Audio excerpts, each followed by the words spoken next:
Hi friends, welcome to RK Family Vlogs.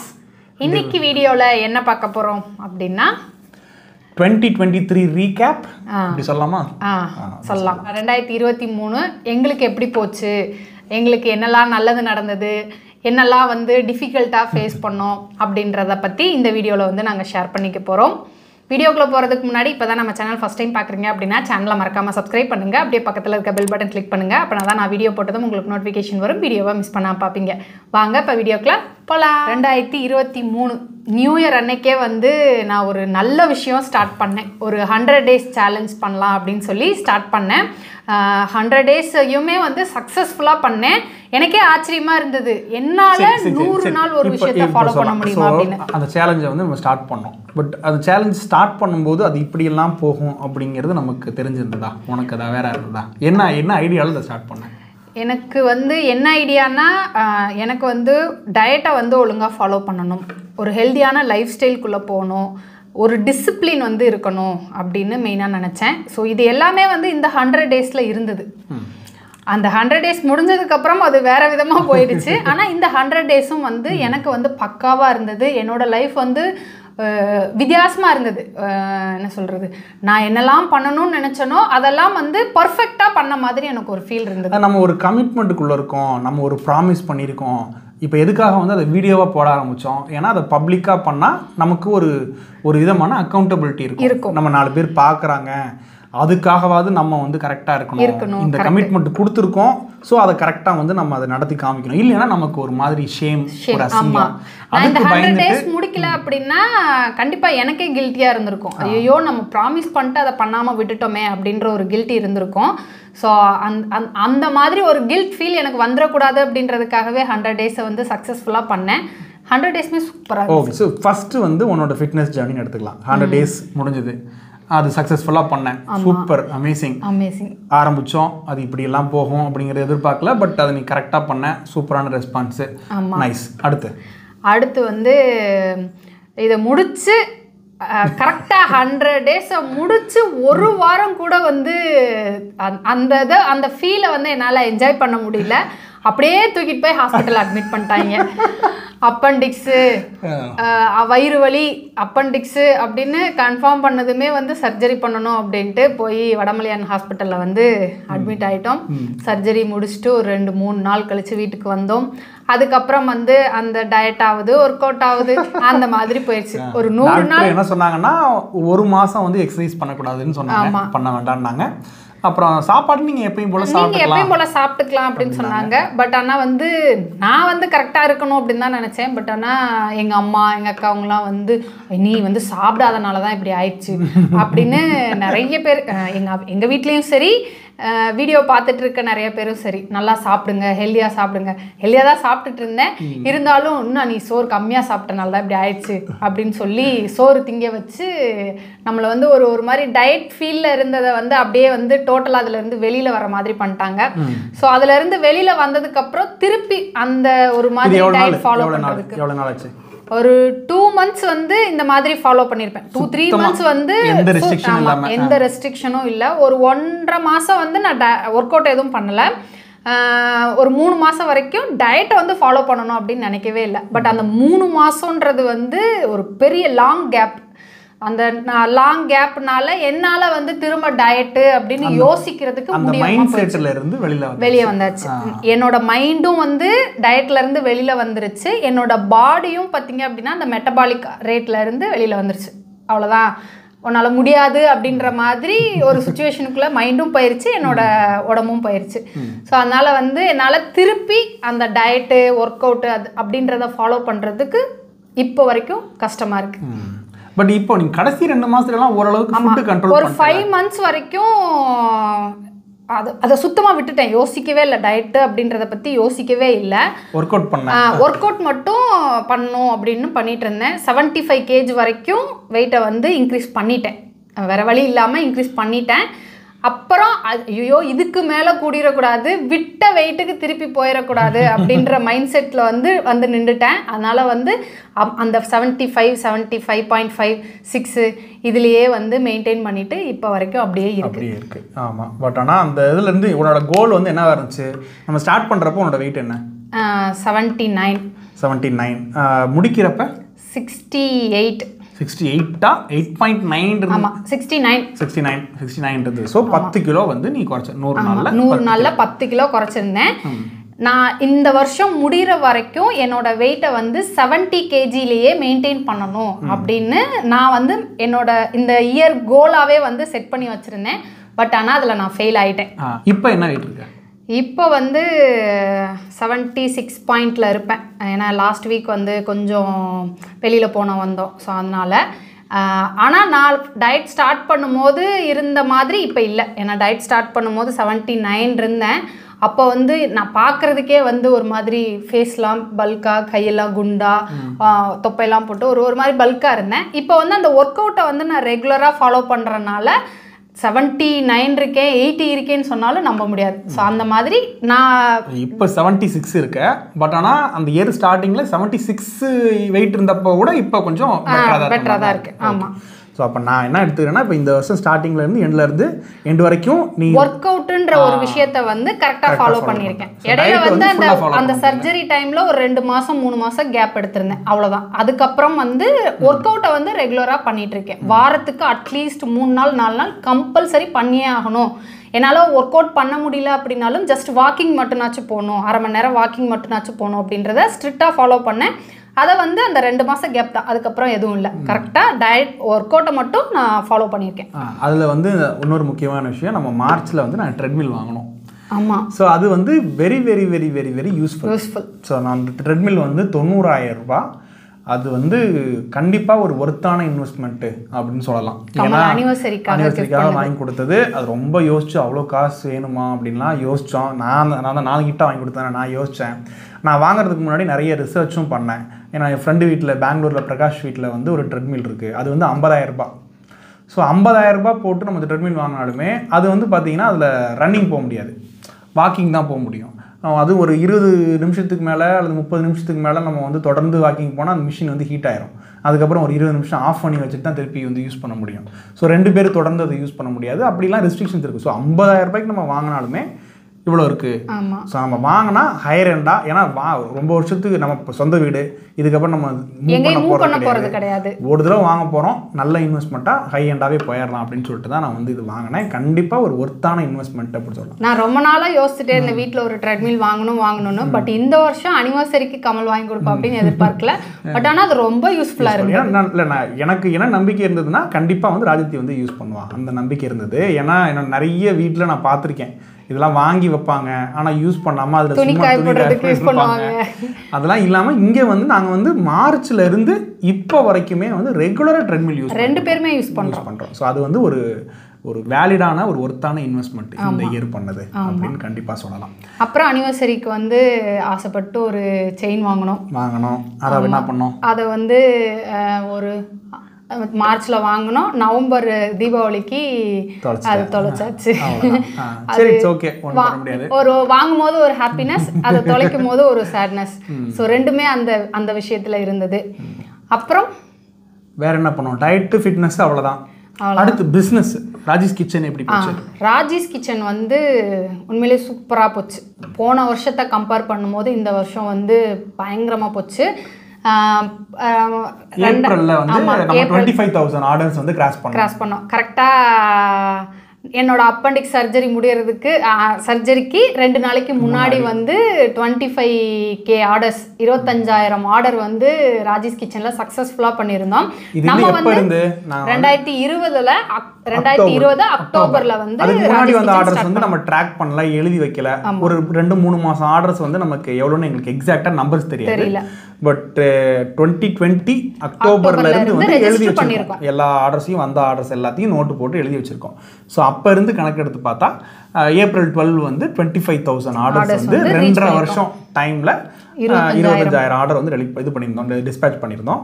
என்ன நாங்கள் ஒரு கோல் செட் பண்ணியிருந்தோம் அப்படின்னா, அடுத்த வருஷம் தட் இஸ் 2024 ஏப்ரல் 15 க்குள்ள இன்னும் ஒரு 25,000 ஆர்டர். நம்ம 2.5 வருஷத்துல 25,000 ஆர்டர் பண்ணதை அடுத்த ஒரு வருஷத்துக்குள்ள 25,000 ஆர்டர் வந்து டிஸ்பேட்ச் பண்ணோம் அப்படின்னு வந்து நாங்க ஒரு கோல் செட் பண்ணியிருந்தோம். அந்த கோலை நோக்கி ஓடிட்டு இருக்கோம். ஓரளவுக்கு வந்து நெருக்கிடுவோம், கண்டிப்பா வந்து அதை அச்சீவ் பண்ணிடுவோம் அப்படிங்கிற நம்பிக்கை இன்னும் இருக்கு எங்களுக்கு கண்டிப்பா. அப்புறம் வேற என்ன ராஜேஷ் கிச்சன்ல வேற என்ன? அப்புறம் ராஜேஷ் கிச்சன்ல வந்து நிறைய புது புது ப்ராடக்ட்ஸ் வந்து லான்ச் பண்ணியிருக்கோம். கருப்பு கவுனி புட்டு மாவு, உளுந்தங்கள் இந்த வருஷம் லான்ச் பண்ணோமா இல்ல போன வருஷமா? எனக்கு ஞாபகம் இல்லை. உளுந்தங்கள் இந்த வருஷம் தான். உளுந்தங்களி, வெந்தயக்களி, மருந்து ரசப்பொடி, கருப்பு கவுனி புட்டு மாவு, அப்புறம் சிறுதானிய தோசா மிக்ஸ், சிக்கன் 65 பொடி, அப்புறம் ரைஸ் சாத பொடிகள், கீரை பொடிகள், இதெல்லாமே வந்து இந்த வருஷம் லான்ச் பண்ணோம். ஆமா, நிறைய நியூ ப்ராடக்ட்ஸ். ஆமா, நிறைய நியூ ப்ராடக்ட்ஸ் வந்து லான்ச் பண்ணோம். சோ அதுவே வந்து ஒரு பெரிய ஹாப்பினஸ் தான். ஓகே, அது இது எல்லாமே வந்து பாசிட்டிவ் சைட்ஸ் அப்படின்னு எடுத்துக்கிட்டா, அது நம்ம வழக்கம் போல நிறைய நமக்கான லாஸஸும் இருந்தது. லாஸஸ்ல மெயினா வெப்சைட். ஆமா, வெப்சைட் வந்து 2022ல ஒரு வெப்சைட் நாம லான்ச் பண்ணோம். ஆமா, அது 2022ல ஃபர்ஸ்ட் ஒரு வெப்சைட்டு, அது சும்மா ஜஸ்ட் கம்மியான ரேட்டுக்கு பண்ணது. அடுத்து ஒரு வெப்சைட் நல்ல ஒரு 1,00,000 ரூபாய் செலவு. அதுல வந்து பிரச்சனைகள் இருக்கு அப்படின்னு தெரிஞ்சதுக்கு அப்புறம் தான் வந்து சரி ஓகே வேற நல்ல ஒரு வெப்சைட் அப்படின்னு அக்டோபர் போன வருஷம் தீபாவளிக்கு அந்த வெப்சைட் லான்ச் பண்ணோம். அதுக்கு அப்போ அந்த வெப்சைட்டில் 1,00,000 ரூபாய் செலவாச்சு. அந்த வெப்சைட்டில் சில பிரச்சனைகள் இருந்தது. ஓகே, அதை மாற்றணும் அப்படின்னு வந்து நம்ம டிசைட் பண்ணோம். அதுக்கு வந்து போன வருஷம் டிசம்பர் ஒரு கம்பெனிகிட்ட போய் அக்ரிமெண்ட் போட்டோம். அந்த வெப்சைட்டை அவங்க இந்த வருஷம் அக்டோபரில் தான் அவங்க டெலிவரி பண்ணாங்க. ஸோ அதனால் இந்த போன வருஷம் 1,00,000 ரூபாய் செலவு பண்ணி பில்ட் பண்ணியிருந்த வெப்சைட்டை இந்த வெப்சைட்டை வச்சு ரீப்ளேஸ் பண்ணுறோம். ரீப்ளேஸ் பண்ணதுக்கப்புறம் இதுக்கு அதுவே பரவாயில்லன்ற மாதிரி இருந்தது. எப்படி நம்ம அந்த காக்கா முட்டை படத்தில் சொல்லுவாங்கல்ல, அந்த மாதிரி அதுக்கு ஆயா சுட்ட வேலை தோசையே பரவாயில்லடா அப்படின்ற மாதிரி இருந்தது இந்த வெப்சைட். ஸோ இப்போ இதுக்காக ஒரு 1,00,000 ரூபாய் செலவழிச்சு ஒரு வருஷம் வெயிட் பண்ணியிருந்திருக்கோம். இப்போ திருப்பி வந்து இந்த வெப்சைட்டை மறுபடியும் ரீப்ளேஸ் பண்ணுறோம். இன்னும் நிறைய பிரச்சனைகள் இருக்கு. அதுக்காக இன்னொரு ஆளை பிடிச்சி ரீப்ளேஸ் பண்ணி நிறைய பேர் வந்து நிறைய வெப்சைட் ஆர்டர்ஸ் வந்து லாஸ் ஆகுது. ஸோ அதனால வந்து டெய்லி நம்ம ஆல்ரெடி இருந்த வெப்சைட்ல கொஞ்சம் பிரச்சனைகள் இருந்திருந்தாலும் நம்ம வெப்சைட்டை பெருசா நம்ம ப்ரோமோட் பண்ணலினாலும் டெய்லி ஒரு 10-15 ஆர்டர் அதுல வந்துட்டே இருக்கும். இப்போ டெய்லி அதுக்கு மேலேயே வரும். இது டெய்லி 1-2 அப்படிங்கிறது பிரச்சனையா இருக்கு. ஏன்னா அந்த வெப்சைட்டோட காம்ப்ளெக்சிட்டி, யூசர் ஃப்ரெண்ட்லியா இல்ல, சரியான இடத்துல இல்ல அப்படின்னு நிறைய கம்ப்ளைண்ட், நிறைய பிரச்சனைகள். ஸோ அதனால அது ஒரு பெரிய லாஸ். இன்னொன்று பார்த்தீங்கன்னா, போன வருஷம் டிசம்பர் மாதம் நான் வந்து ஸ்டார்ட் அப் தமிழ்நாட்டில் ஒரு ஈவெண்ட் அட்டன் பண்ணேன். அந்த ஈவெண்ட் முடிச்சுட்டு தான் இந்த டீம்கிட்ட வந்து வெப்சைட் பண்ணுறதுக்கு கொடுத்துருந்தோம். அதே மாதிரி அங்கே ஸ்டார்ட் அப் தமிழ்நாட்டில் வந்து என்ன சொல்லியிருந்தாங்கன்னா, நீங்கள் வந்து DPIIT ஒரு சர்டிஃபிகேஷன் இருக்குது, அந்த சர்டிஃபிகேஷன் வாங்க. இது வந்து ஒரு ஸ்டார்ட் அப் அப்படின்னு ரிஜிஸ்டர் பண்ணோன்னா ஒரு சர்டிஃபிகேஷன் வாங்கணும். அதான் வந்து DPIIT வாங்கணும்னா நம்ம வந்து ஒரு ப்ரைவேட் லிமிட்டடாக இருக்கணும், ஆர் ஒரு ரிஜிஸ்டர்ட் பார்ட்னர்ஷிப்பாவது இருக்கணும். சோல் ப்ரொப்ரைட்டர்ஷிப்பாக இருந்தால் கொடுக்க மாட்டாங்க. இப்போதைக்கு நம்ம கம்பெனி வந்து பார்த்திங்கன்னா அம்மா பேரில் தான் இருக்குது. அம்மா தான் வந்து அதுக்கு சோல் ப்ரொப்ரைட்டர். ஸோ அப்படி இருந்தால் DPIIT சர்டிஃபிகேஷன் வாங்க முடியாது. இப்படி இருக்கனால நம்ம வந்து ONDCன்னு ஒரு கான்செப்ட் இருக்குது. அது வந்து சென்ட்ரல் கவர்மெண்ட்டோட ஒரு திட்டம். அதையும் நம்ம ஜாயின் பண்ண முடியாது. ஸ்டார்ட் அப்பில் வந்து ரெஜிஸ்டர் பண்ண முடியாது. ஸ்டார்ட் அப்பில் ரெஜிஸ்டர் பண்ணலைன்னா இப்போ நம்ம மதுரை அக்ரி காலேஜில் போய் அவங்களுடைய கைடன்ஸில் அவங்க சொல்லுவாங்க, அதாவது இன்குபேஷன் சென்டர்னு சொல்லுவாங்க. நீங்கள் வந்து ஒரு ஃபுட் ரிலேட்டடாக ஒரு ஸ்டார்ட் அப் பண்ணுறீங்க அப்படின்னா நம்மளுடைய அக்ரி காலேஜில் நம்ம கவர்மெண்ட் சார்பாக நிறைய திட்டங்கள் இருக்குது. ஸோ அந்த இதை நம்ம சேர்ந்துக்கிட்டோம்னா நம்ம எப்படி ப்ராடக்ட் டெவலப் பண்ணுறது, அதை எப்படி மார்க்கெட் பண்ணுறது, அதில் புது ப்ராடக்ட் டெவலப் பண்ணுறது, இருக்கிற ப்ராடக்ட்டை இம்ப்ரூவ் பண்ணுறது, இதுக்கெல்லாம் வந்து அந்த காலேஜிலேருந்து நமக்கு இன்குபேஷன் சென்டர்லேருந்து சப்போர்ட் பண்ணுறதுக்கு ஹெல்ப் பண்ணுவாங்க. அதில் சேரணுனாலும் இந்த DPIIT சர்டிஃபிகேஷன் வேணும். அதுக்கும் வந்து நம்ம சோல் ப்ரொப்ரைட்டர்ஷிப்லேருந்து இதுக்கு மாறும். ரொம்ப காம்ப்ளிகேஷனாக இருக்குன்னு நினைக்கிறேன். ஒன்று ரொம்ப சிம்பிள், இப்போ சோல் ப்ரொப்ரைட்டர்ஷிப்பாக இருக்குது, அதை வந்து ப்ரைவேட் லிமிட்டடாவோ அல்லது ரெஜிஸ்டர்ட் பார்ட்னர்ஷிப்பாவோ மாற்றணும். இது ரெண்டுக்குமே வந்து ஒரே நாளில் தான் நான் வந்து கொடுத்தேன். புது வெப்சைட் பண்ணுறதுக்கும் இந்த நம்ம கம்பெனியை வந்து ப்ரைவேட் லிமிட்டடாக மாற்றுறதுக்கும் ஒரே நாளில் தான் இனிஷியேட் பண்ணோம். இந்த வெப்சைட்டு வந்து அக்டோபரில் கிடச்சிது. இந்த ப்ரைவேட் லிமிட்டடாக மாற்றினது ஒரு வருஷம் இழுத்து அடித்து கடைசியில் இப்போ நேற்று as of yesterday Rajesh kitchen sole proprietorship firm கிடையாது. இப்போ வந்து நம்ம ஒரு பிரைவேட் லிமிடெட். இந்த பிரைவேட் லிமிடெட்ல யாரெல்லாம் டைரக்டர்னு பார்த்தீங்கன்னா அம்மா, ராஜாத்தி, நான் 3 பேரும் வந்து பார்ட்னர்ஸ். ஸோ அப்படி வந்து மாற்றிருக்கோம். இதுக்கப்புறம் வந்து நம்ம டிபிஐடி சர்டிஃபிகேஷனுக்கு அப்ளை பண்ணலாம். இதுக்கப்புறம் நம்ம வந்து மதுரை அக்ரி காலேஜ்லேயோ அல்லது கோயம்புத்தூர் அக்ரி காலேஜ்லேயோ போய் நம்ம ஒரு இன்குபேஷன் சென்டரில் அவங்களுடைய இன்குபேஷன் சென்டரில் சேர்ந்து அவங்களுடைய கைடன்ஸ் நமக்கு கிடைக்கும். அந்த கைடன்ஸ் மூலமாக நம்ம புது ப்ராடக்ட் கொண்டு வரலாம், இருக்கிற ப்ராடக்டை இன்னும் இம்ப்ரூவ் பண்ணலாம். ஸோ அந்த மாதிரி அந்த ரிசர்ச்சு, லேபு, டெஸ்ட்டு, அங்கே இருக்கிற ப்ரொஃபஸர்ஸோட கைட்லைன்ஸு இதெல்லாம் நமக்கு கிடைக்கிறதுக்கு ஒரு பெரிய வாய்ப்பு. இதெல்லாம் ஸ்டார்ட் அப்னு ரெஜிஸ்டர் பண்ணோம்னா நமக்கு கவர்மெண்ட்லேருந்து லோன் கிடைக்கும். இதெல்லாம் இருக்குது. இதெல்லாம் ஒரு வருஷமாக நம்ம அலைஞ்சு இப்போ வந்து தான் கிடைச்சிருக்கு. இன்னும் வெப்சைட் மாற்றணும். ஆமாம், வெப்சைட் வந்து போன வருஷம் இப்போ எனக்கு இருக்கிற அறிவு போன வருஷம் இல்லை இருந்திருந்தால் நமக்கு இந்த ஒரு 2 வெப்சைட், 2வது இல்லை இது 3வது வெப்சைட், இந்த 3 வெப்சைட் வந்து நமக்கு வந்து அதை வேஸ்ட் பண்ணியிருந்திருக்க மாட்டோம். இந்த இந்த இந்த காசு வந்து வேஸ்ட் ஆகிருந்திருக்காது. வேற எதுலையாவது இன்வெஸ்ட் பண்ணியிருக்கலாம், ப்ராடக்ட் மேனுஃபேக்சர் பண்ணியிருந்திருக்கலாம், அதை சேல் பண்ணியிருந்திருக்கலாம். ஸோ இதெல்லாம் நமக்கு ஒரு படிப்பினை. இதெல்லாம் பிஸ்னஸில் சகஜம். ஆமாம், கற்றுக்கிட்டு முன்னேறோம். நமக்கு வந்து கைட் பண்ணுறதுக்கு, நமக்கு சொல்லிக் கொடுக்கறதுக்கு ஆள் இல்லை. அதனால் ஒவ்வொரு மிஸ்டேக்கையும் ஜென்ரேஷனில் நம்ம தான் ஃபர்ஸ்ட் டைம் வந்து பிஸ்னஸ்க்குள்ளே இறங்கியிருக்கோம். இதெல்லாம் ஒரு படிப்பினைகள். ஒவ்வொரு மிஸ்டேக்கையும் நாமளாக பண்ணி தான் நம்ம தெரிஞ்சுக்க வேண்டியது இருக்குது. இதையும் வந்து அப்படி எடுத்துக்கலாம். ஸோ அடுத்த வருஷம் இன்னும் கொஞ்சம் பெட்டராக பண்ணலாம். அடுத்த வருஷம் நம்ம என்ன ராஜீஸ் கிச்சனுக்கான கோல்ஸு அப்படின்னா என்னென்னா, ஒரு நல்ல வெப்சைட் ஜனவரிக்குள்ளே கண்டிப்பாக ஒரு நல்ல வெப்சைட் வந்து ரெடி பண்ணியிருந்துருக்கணும். கண்டிப்பாக ஸ்டார்ட் அப் தமிழ்நாடில் நம்ம வந்து டிபிஐடி சர்டிஃபிகேஷன் ராஜீஸ் கிச்சனை ஒரு ஸ்டார்ட் அப்பாக ரிஜிஸ்டர் பண்ணியிருக்கணும். நம்ம வந்து ஒரு இன்குபேஷன் சென்டரில் நம்ம வந்து எதிர் மதுரை காலேஜ்லேயோ, கோயம்புத்தூர் காலேஜ்லேயோ, தஞ்சாவூர் காலேஜ்லேயோ நம்ம வந்து ஒரு இன்குபேஷன் சென்டரில் அந்த கைடன்ஸ் ப்ரோக்ராமிங் கீழே வந்து நம்ம சேர்ந்துருக்கணும். இது 3 வந்து நமக்கு ஒரு கோல், ராஜீஸ் கிச்சனுக்கான கோல். ப்ளஸ் 50,000 ஆர்டர் வந்து கிராஸ் பண்ணியிருக்கணும். இதெல்லாம் ஒன்று. இன்னொன்று ப்ளஸ் இந்த வருஷம் நிறைய புது ப்ராடக்ட்ஸ் வந்து லான்ச் பண்ணோம். இந்த வருஷம் நம்ம 2 பேரை புதுசாக ஸ்டாஃப் ஹையர் பண்ணிருக்கோம். புதுசாக வந்து ஸ்டாஃப் எடுத்திருக்கோம். அது ஒன்று, நம்ம டீம் பெருசாகிட்டு இருக்கு. ஆமாம், டீம் வந்து பெருசாகிட்டு இருக்கு. இன்னும் நிறைய பேரை வந்து சேர்க்கணும். அந்த அளவுக்கு நம்ம இன்னும் நிறைய ப்ராடக்ட்ஸ் வந்து ரெடி பண்ணணும். இன்னும் நிறைய பேருக்கு வாய்ப்பு கொடுக்கணும். அதெல்லாம் கோல்ஸ். ஆமாம். ஃபிட்னஸ் கோல் என்ன அடுத்த வருஷத்துக்கு? ஃபிட்னஸ் கோல் வந்து எனக்கு வந்து நான் திரும்ப வந்து ஒரு மாதிரி பேக் போன மாதிரி இருக்குது. நான் திருப்பி வரணும் அப்படின்னம்னா ஃபஸ்ட்டு நான் சேலஞ்ச் எடுத்துக்கணும். நான் சேலஞ்சுக்குள்ளே வந்தேன்னா தான் நான் ஒரு மாதிரி ஃபிட்டாக இருக்க மாதிரி எனக்கு ஒரு இது தோணும். ஸோ திரும்ப சேலஞ்ச் ஸ்டார்ட் பண்ணலாம் அப்படின்னு இருக்கேன். இந்த வருஷம் என்னென்னா நம்ம 2 பேர் சேர்ந்து பண்ணலாம். ஸோ எனக்கும் வந்து டயட் வந்து ஒரு பிரச்சனை. நான் மற்றதெல்லாம் பண்ணிடுவேன். நான் ஒர்க் அவுட் பண்ணுவேன். ஒரு நாளைக்கு 1 மணி நேரம் 500 கலோரி கூட நான் ஒரு நாளைக்கு பர்ன் பண்ணுற அளவுக்கு ஒர்க் அவுட் பண்ணிடலாம்.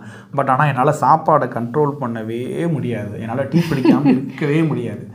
அது வந்து ஒரு பிரச்சனையாக இருக்குது. ஸோ அதனால் நானும் வந்து சேர்ந்து ட்ரை பண்ணுறேன். நான் வந்து இப்போ 90 கிலோ இருக்கேன். அதுவும் ஒரு முக்கியமான காரணம் டயட் வரணும்னு இருந்ததுக்கு. ஸோ ஃபஸ்ட் டைம் வந்து ஸ்கேலில் 90 அப்படிங்கிற ஒரு நம்பரை பார்க்குறேன். பார்த்தா லேசாக வந்து ஜர்க் ஆகுது. சரியில்லை, இப்படியே விட்டால் அப்படியே ஸ்லோவாக அப்படியே 100ன்னு போயிடும். அது போயிடவே கூடாது. அண்டர் 80 இருக்கணும், அவ்வளோதான். 10 கிலோ குறைக்கிறோம். நான் குறைச்சிடலாம்.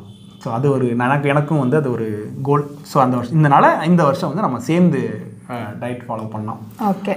அடுத்தது என்ன? அடுத்து வந்து இந்த வருஷம் ட்ரிப்பு, ட்ராவல். போன வருஷம் வந்து அந்தமான் ட்ரிப் போயிருந்தோம். ஆமாம், அந்தமான் ட்ரிப் போயிட்டு வந்து நான் என்ன சொன்னேன், இந்த வருஷம் வந்து ஒரு இன்டர்நேஷ்னல் ட்ரிப் போகணும் அப்படின்னு பிளான் பண்ணோம். பட் ஆனால் அது நடக்கலை. ஏன் நடக்கல? உனக்கு மட்டும்தான் பாஸ்போர்ட் இருக்குது, அதுவும் வந்து முடிஞ்சு எக்ஸ்பைரி ஆயிடுச்சு. எங்கள் 3 பேத்துக்கு வந்து பாஸ்போர்ட் இல்லை. எனக்கும் நானும் பிஸி ஆகிட்டோம். செகண்ட் ஹாஃபில் வந்து ரொம்ப பிஸி ஆகிட்டோம். நான் வேலையை விட்டதுக்கு அப்புறமே கொஞ்சம் பிஸி ஆகிட்டோம். அதுவும் ஒரு காரணம். ஸோ அதனால் இன்டர்நேஷ்னல் ட்ரிப்பு போக முடியல.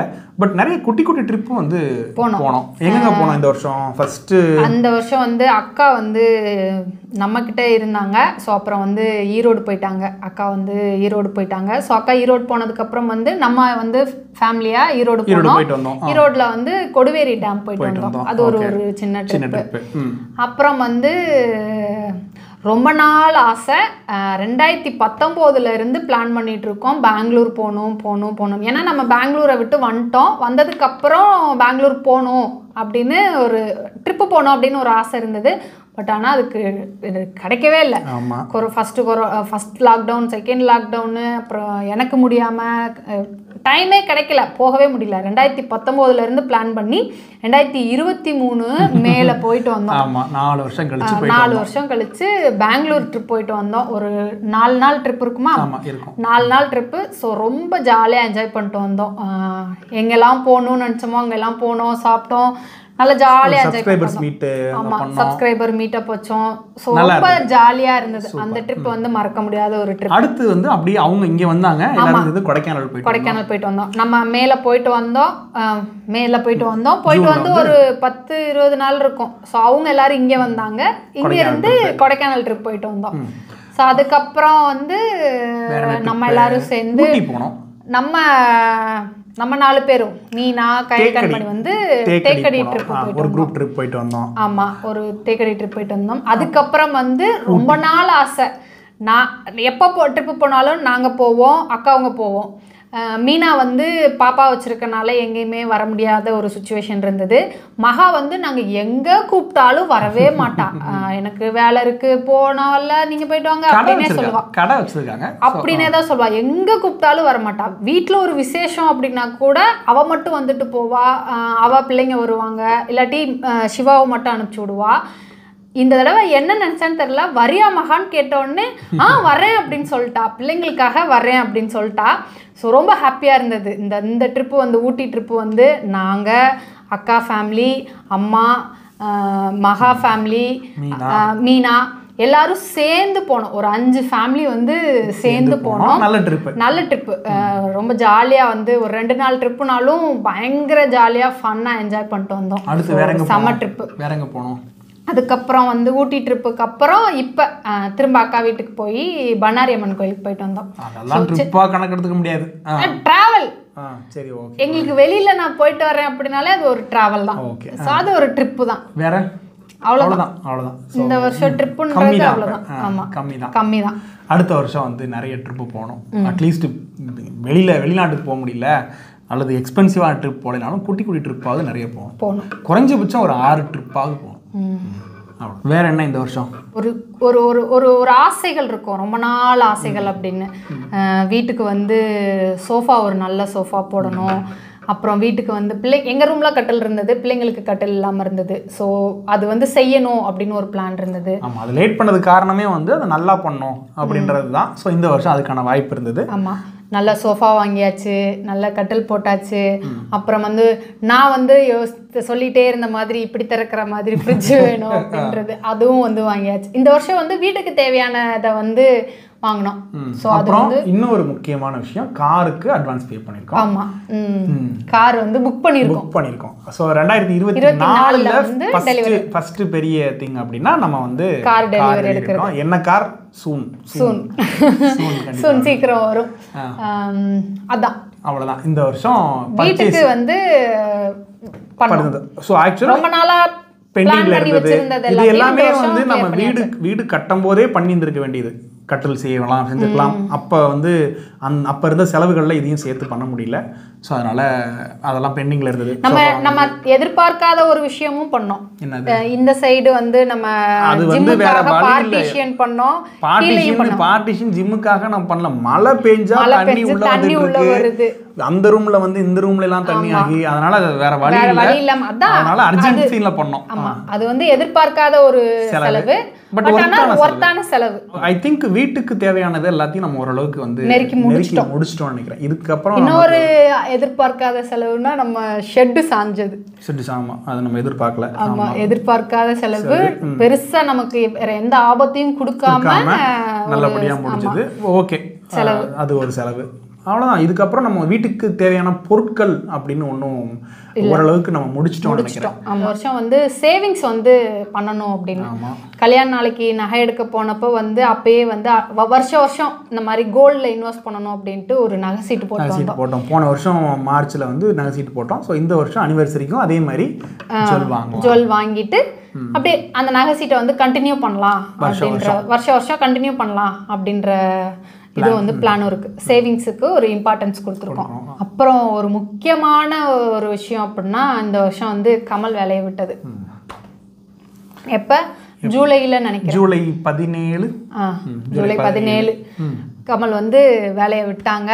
ஸோ வேலையை விட்டுட்டு புதுசாக நான் என்ன நினச்சேன், கமல் வேலையை விடட்டான்னு கேட்டப்ப நான் வந்து ஓகே வேலையை விட்டுக்கோ அப்படின்னு சொன்னதுக்கு ரீசன் வந்து கமல் வந்து இவ்வளோ நாள் பேக்ரவுண்டில் இருந்து சின்ன சின்ன ஹெல்ப் பண்ணது, கமல் வேலையை விட்டா ஃபுல் டைமாக ராஜேஷ் கிச்சனுக்காக ஹெல்ப் பண்ணுவான் அப்படின்னு நான் நம்பினேன். பட் ஆனால் அது அப்படியே உல்டாவாக மாறிடுச்சு.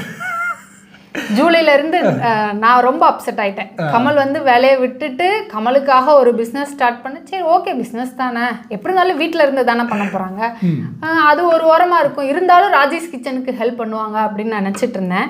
பட் ஆனால் சுத்தமாக ஒரு ஹெல்ப் கூட வரல அப்படின்றது எனக்கு ஒரு பெரிய ஏமாற்றம். ஸோ நான் வந்து வேலையை விடணும் அப்படிங்கிறது இது இன்னைக்கு நேற்று இல்லை, கிட்டத்தட்ட நான் ஒரு 2 வருஷமாக யோசிச்சுட்டு இருக்கேன் வேலையை விடணும். அது பெங்களூர் போயிட்டு வந்து நல்லா தூங்கிட்டு இருக்கேன், காதில் வந்து ராஜி நான் வேலையை விட்டுட்டேன். அப்படியா, பேசாமல் படுத்து தூங்கு, அப்புறமா பேசிக்கலாம் அப்படின்னு சொல்லிட்டேன் நான். பட் ஆனால் காலையில் எழுந்திரிச்சு கமல் ரொம்ப சோகமாக விட்டுட்டேன் அப்படின்னு சொன்னாங்க. அதுலேருந்து மீண்டு வர்றதுக்கு கொஞ்சம் டைம் எடுத்தது. ரொம்ப நாள் பல வருஷமாக யோசித்து ஒரு வருஷம் யோசித்துருப்பியா வேலையை விடணும் அப்படின்னு, ஒரு வருஷமாக யோசித்து சரி ஓகே விட்டுறலாம், அடுத்த ஸ்டெப் போகணும் அப்படின்னம்னா ஒன்று இழந்தாதான் இன்னொன்று கிடைக்கும் அப்படின்னும் போது இழக்கிறதுக்கு தயார் அப்படின்னு விட்டாச்சு. பட் ஆனால் அதுலேருந்து மீண்டு வர்றதுக்கு பல மாதம் ஆச்சு. இதுக்கு அடுத்த ஸ்டேஜுக்கு நம்ம போகணும், இது இன்னும் பெரிய ஸ்டேஜில் எடுத்துகிட்டு போயிடணும், இதை வந்து ஃபுல் டைமாக நம்ம கவனம் செலுத்தினா மட்டும்தான் முடியும், இல்லைன்னா நம்ம இப்படியே தான் இருப்போம் அப்படின்றது நமக்கு வந்து ரொம்ப ஓப்பனாக தெரியுது. அது இல்லாமல் அந்த ட்ராவல் பண்ணுற ஸ்ட்ரெஸ்ஸு.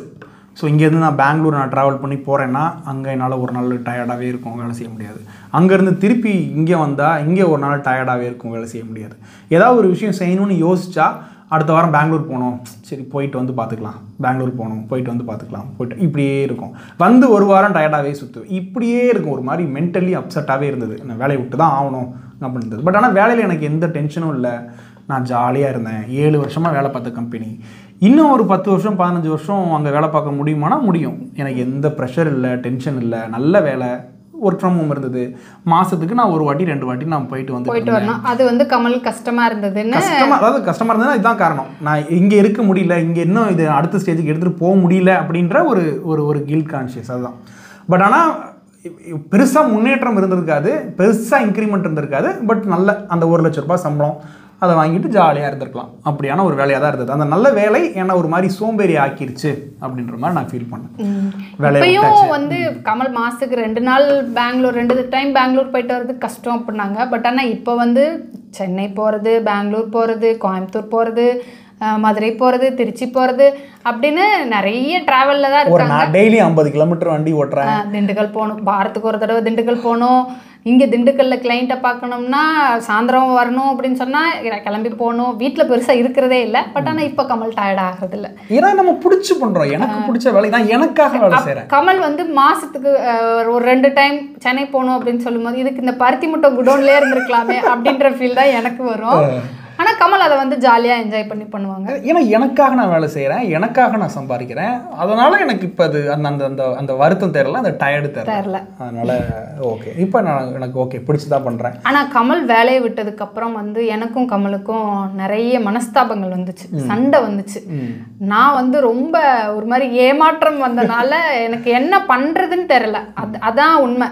கமல் வேலையை விட்டதுக்கு அப்புறமே வந்து என்னால் சரியாக வீடியோ கொடுக்க முடியல. அதுக்கு காரணம் வந்து கமல் அவங்கள வேலையில் வந்து எனக்கு வந்து தெரியுது கமலுக்கு வந்து வேலை இருக்குது அப்படின்னு எனக்கு தெரியுது.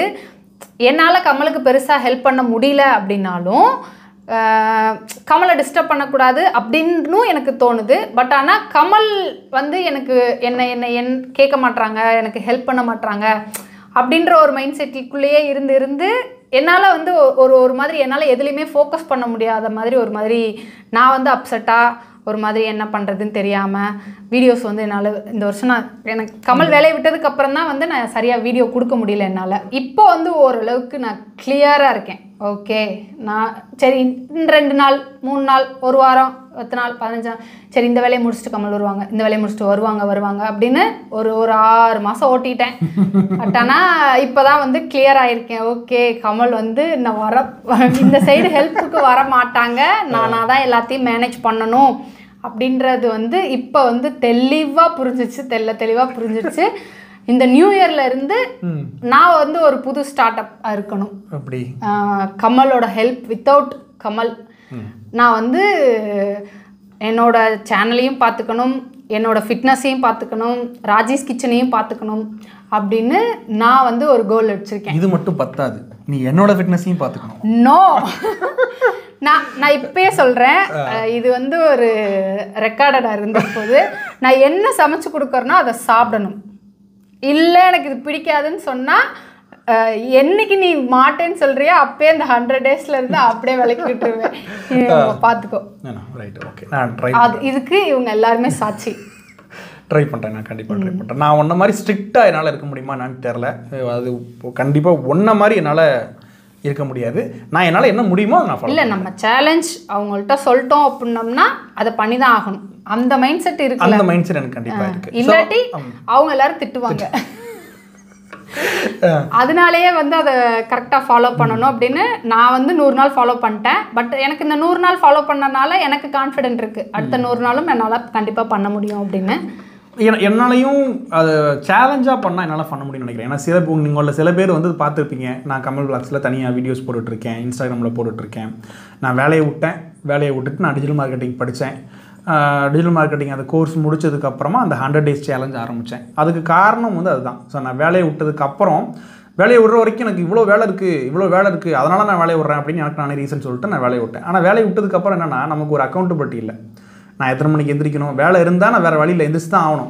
இப்போ எனக்கு கேட்கறக்கு ஆள் இல்லை. ஆமாம், நாம் ஜாலி, நான் 2 மணி வரைக்கும் ஃபோன் பார்த்துட்டு நைட்டு காலையில் வந்து எந்திரிக்கிறது 7 மணிக்கு எந்திரிச்சிருந்தேன். அப்படியே மெதுவாக 8, அப்படியே 9, அப்படியே மெதுவாக 10 ஆச்சு, 11 மணி கூட ஆச்சு. ஆமாம், அப்படியே ஆமாம். தூங்குறது வந்து 2 மணி 3 மணிக்கெலாம் வந்து தூங்கினேன்.